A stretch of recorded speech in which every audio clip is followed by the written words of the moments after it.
French thinker and mathematician René Descartes is credited with philosophy's most famous quote, "I think, therefore I am." Cogito ergo sum, or simply the cogito. Typical of other famous quotes such as "Play it again, Sam," "Beam me up, Scotty," and "Elementary, my dear Watson," it wasn't exactly what he wrote. It translates from the French closer to "I think, I am."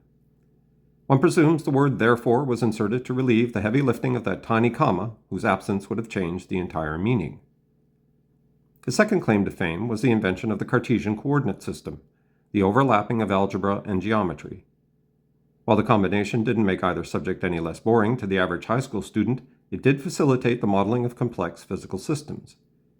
His cogito has become foundational to any theory of mind, the coordinate system fundamental to mathematics.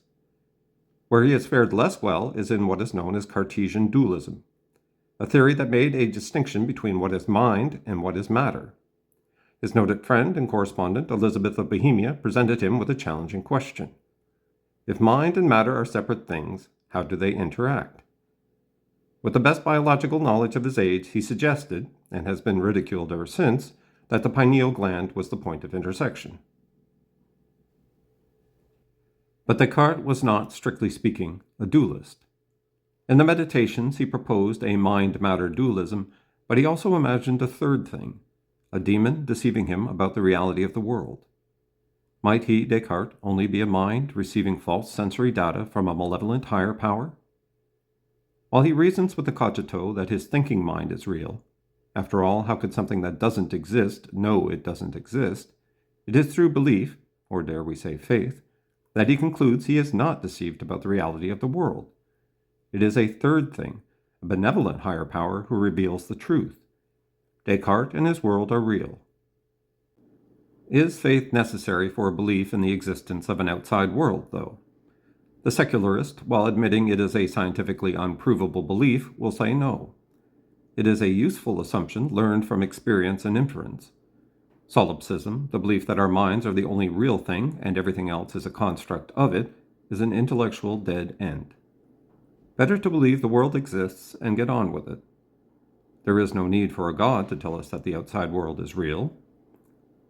And while no one believes solipsism is true, too many painful instances of things not going our way to believe we are Lord and Master of the world, a moral solipsism does exist.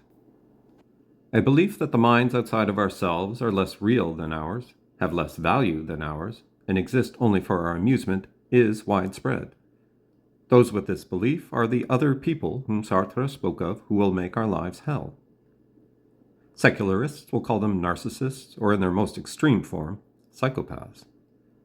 Hours of expensive psychoanalytic therapy will be recommended to cure the patient's narcissism. The patient will gladly pay for the attention, and the therapist will gladly take the money, establishing a never-ending negative feedback loop. Good work if you can get it. But to the believer, the only cure is an openness to revelation, a revelation that guides our proper relationship to the outside world.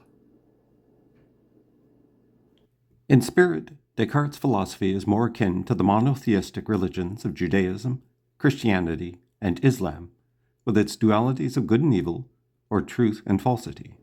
The distinctions between two things determined and revealed by a third thing, God. And what was this third thing supposed to be? Mind? Matter? Neither or both. Descartes doesn't say. Its importance was not in its substance, but in its function. Its function as judge and final arbitrator of what is true and what is false, what is good and what is evil, communicated through the phenomenon of revelation. Descartes' dualism is not dualism. It is not scientific. It is not even philosophy. It is theology. His use of reason and the scientific method to explain our relationship to the world only deepens the mystery. What is revelation? Revelation has been described by those who have experienced it as having seen the light, heard the voice of God, or been blessed with God's grace. Historically, it is presented as earth-shattering or life-changing. St. Paul's conversion on the road to Damascus, Constantine's dream before the Battle of Milvian, or Peter Bartholomew's oddly specific vision during the Crusades of where the lance that pierced Christ's side was buried. But let us demystify the idea of revelation and say that it is not an uncommon experience. Instead of revelation, we could use the secular word realization. Perhaps a few examples would be helpful. In his Maxims, the Marquis de Rochefoucauld observes, "The pomp of funerals is more related to the vanity of the living than to the memory of the dead." A reader seeing this for the first time may experience a realization, a feeling that this observation comports with reality. We now see the pageantry of funereal rituals tinged with human vanity and the hope that we, when dead, will be remembered with similar reverence. But failing to hear in this aphorism the ring of truth chiming, perhaps another example will produce a result. This time from another Frenchman, Blaise Pascal. He writes, "A trifle consoles us because a trifle upsets us." For some of us, the bell chimes and we say, "True. Hereafter, to better weather the slings and arrows of outrageous fortune, we will pursue distractions more profound and less trivial." For others, there is still only silence. Perhaps these observations are too slight or provincial. After all, we are looking for reality, and reality is harsh, so it is said. For truths with teeth that bite, let's try a few examples from a country that gave us the pithy adage, "Between piss and shit we are born." Germany. In The World as Will and Idea, Arthur Schopenhauer writes, "The pain in the world always outweighs the pleasure. Compare the respective feelings of two animals, one of which is eating the other." Hard to argue with that. Finally, the master of the epigram, Friedrich Nietzsche, said, "To live is to suffer, to survive is to find some meaning in the suffering." Regarding suffering, Nietzsche knew of what he spoke.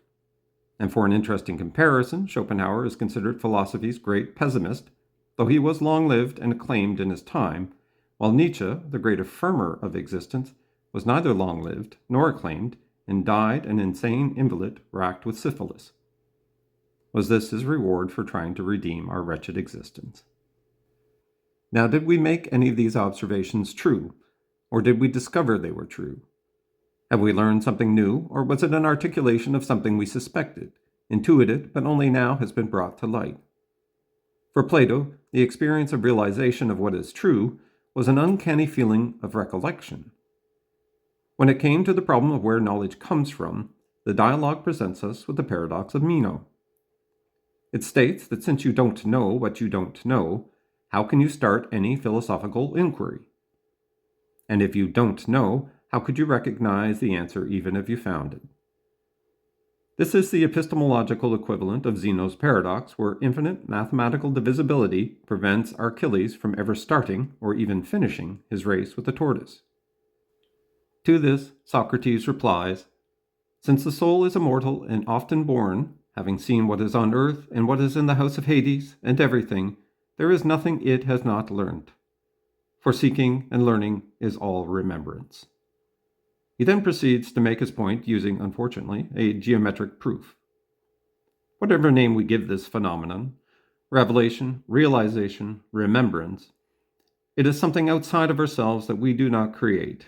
There is an objective reality waiting to be discovered and interpreted by us. The phenomenon of revelation could just be us talking to ourselves, the voices in our heads, our own. There may be only the blind forces of matter, energy, and natural selection, blindly forming intelligence with which to unravel these blind forces, blindly forming a language with which to communicate the laws of these blind forces, and blindly creating eyes to witness these blind forces at work. And in all the sound and fury signifying nothing, we make our own meaning.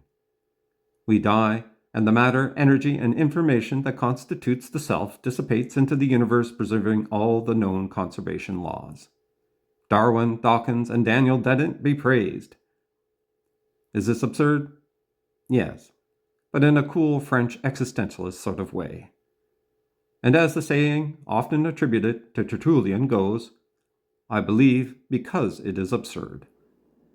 In the end, it is only a matter of which absurdity we choose to believe, in the metaphysical forces of randomness and blind chance, or in a universal mind dispensing pearls of wisdom to a very privileged primate.